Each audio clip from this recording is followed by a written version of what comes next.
केंद्रीय शिक्षण मंत्रालयातील वरिष्ठ अधिकाऱ्याची बदली. नीट आंदोलनाच्या पार्श्वभूमीवर वरिष्ठ अधिकाऱ्याची बदली झाली.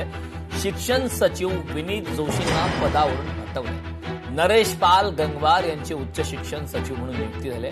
केंद्र सरकारचा हा मोठा निर्णय आलाय. नीट पेपर फुटी प्रकरणावरून गेल्या महिन्याभरापासून सुरू असलेल्या आंदोलनाच्या पार्श्वभूमीवर केंद्र सरकारने शिक्षण मंत्रालयात मोठा प्रशासकीय बदल केलाय. शिक्षण सचिव विनीत जोशी यांना पदावरून हटवून त्यांची पंचायत राज मंत्रालयात बदली अखेर करण्यात आली. त्यांच्या जागी नरेश पाल गंगवार यांची उच्च शिक्षण सचिव म्हणून नियुक्ती करण्यात आली. या बदलाबाबतचे आदेश मंत्रिमंडळ नियुक्ती समितीच्या सचिव मनीषा सक्सेना यांनी गुरुवारी उशिरा रात्री जारी केले. तर नीट पेपर फुटी प्रकरणी विद्यार्थ्यांचं आंदोलन आणि शिक्षण व्यवस्थेवर होत असलेल्या टीकेच्या पार्श्वभूमीवर केंद्र सरकारने घेतलेल्या या निर्णयाकडे महत्त्वपूर्ण प्रशासकीय पाऊल म्हणून पाहिलं जातं.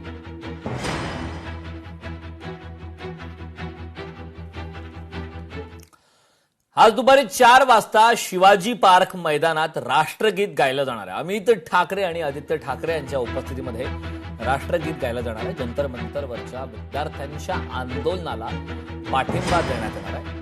राष्ट्रगीत म्हणत सरकारच्या भूमिकेचा निषेध केला जाणार आहे. जंतर मंतरवरच्या विद्यार्थ्यांच्या आंदोलनाला पाठिंबा देण्यात येणार आहे. अमित ठाकरे आणि आदित्य ठाकरे यांच्या नेतृत्वात आज शिवाजी पार्कमध्ये राष्ट्रगीत म्हणत सरकारच्या भूमिकेचा निषेध व्यक्त करण्यात येणार आहे.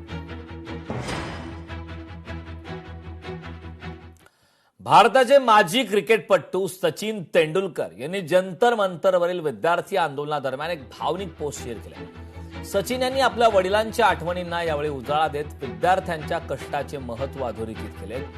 मास्टर ब्लास्टर सचिन तेंडुलकरने एक भावनिक अशी पोस्ट केली आणि या दरम्यान आपल्या वडिलांच्या आठवणींना या पोस्टच्या माध्यमातून उजाळा देत विद्यार्थ्यांच्या कष्टाचे महत्त्व सुद्धा अधोरेखित केले.